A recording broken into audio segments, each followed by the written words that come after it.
Magandang araw! Ang asignatura natin sa araw na ito ay ang edukasyon sa pagpapakatao.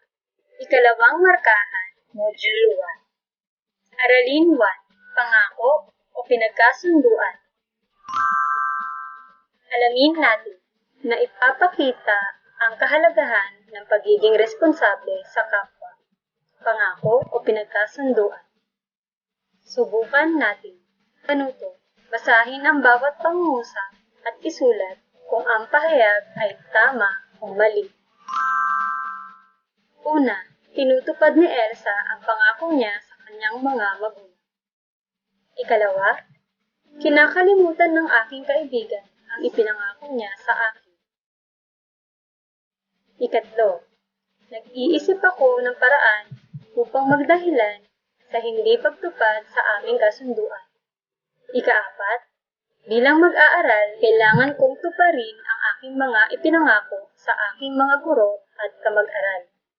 Ikalima, sinusumite ko ang aking natapos na gawain ayon sa nakatakdang araw na sinabi ng guro. Narito ang mga tamang sagot. Nakuha mo ba ang lahat ng tamang sagot? Magaling! Ano ang mararamdaman mo kapag ang ipinangako sa iyo ay hindi natupad? Ikaw ba ay matutuwa, malulungkot, o magagalit? Marahil, ang dalawang emosyon na ito ang mangingibabaw. Ang hindi pagtupad sa ipinangako ay nakakasira ng relasyon sa kapwa. Kaya naman, huwag mong gawin sa iba ang mga bagay na ayaw mong gawin sa iyo. Matutong tumupad ng pangako. Ngayon naman ay ating basahin ang kwentong pinamagatang Pangako, Hindi Dapat Mapako. Isa si Luis sa mga mag-aaral sa ika-6 na baitang. Ang mga magulang ni Luis ay masipag at may isang salita.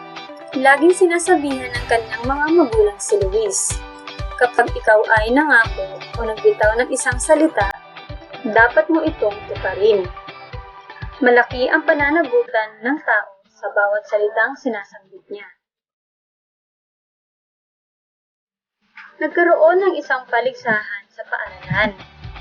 Isa si Luis sa mga napili bilang kinatawan ng kanyang seksyon upang magsalita sa paligsahan sa pagtatalumpati. Mahirap lang ang pamilya ni Luis, ngunit maayos sa gamit. Pero, nais ni Luis na maging sa entablado ay maayos din siyang tingnan. Ang puting polo at itim na pantalon niya ay maayos pa, ngunit ang kanyang sapatos na itim ay sira na. Sinabihan ng kanyang ina si Luis na manghiram muna siya sa kanyang pinsan. Nakahiram si Luis at sinabi niya na ibabalik din ito pagkatapos ng paligsahan. Dumating ang araw na itinakda para magtalumpati si Luis sa kanyang paaralan. Si Luis ay nanalo bilang pangalawa, ngunit nagustuhan ng mga hurado ang kanyang talumpati at nais siyang isama sa pangrehiyon na patimpalak. Nagagalak si Luis ngunit nangako siya na isasauli agad ang hiniram niyang sapatos. Ayon ng kanyang mga magulang na kapag nangako, dapat tuparin mo kahit na kailangan mo pa ito. Ang salita mo ay marapat mong pangatawanan dahil yan ang nagsasabi kung anong klase at may pananagutan ka lagi. Kahit mahirap lamang, may dangal at pananagutan ka. Isinauli ni Luis ang hiniram niyang sapatos. Nalaman ng gurong tagapayo ni Luis at sinabi niya ito sa mga hurado. Bilang premyo ay binigyan si Luis ng bagong sapatos. Mga gabay na tanong.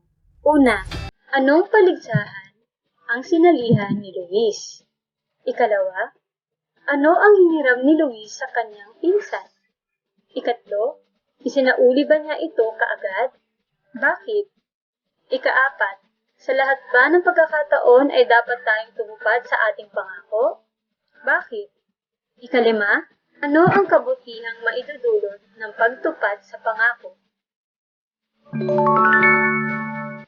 Tandaan natin, ang pagtupad sa pangako ay larawan ng iyong katapatan sa kapwa. Higit sa lahat, ang pagiging mapanagutan sa pagtupad ng pangako ay tanda ng mabuting pagkatao o karakter. Ang karakter ang nagpapatibay sa pagkakaroon ng tiwala na bunga ng pagiging mapanagutan. Ang iyong salita ay mahalaga. Tuparin ang bawat pangako. Tayahin natin, panuto, basahin at unawain ang mga sumusunod na pangungusap.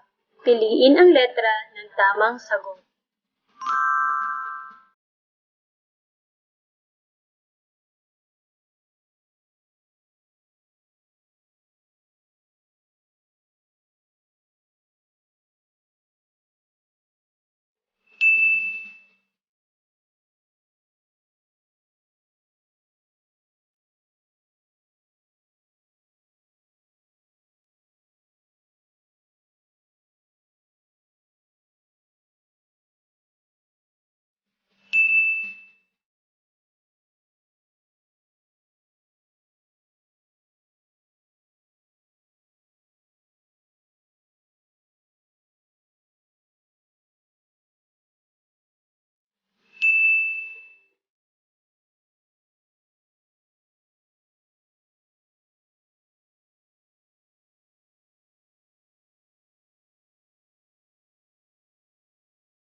Binabati kita!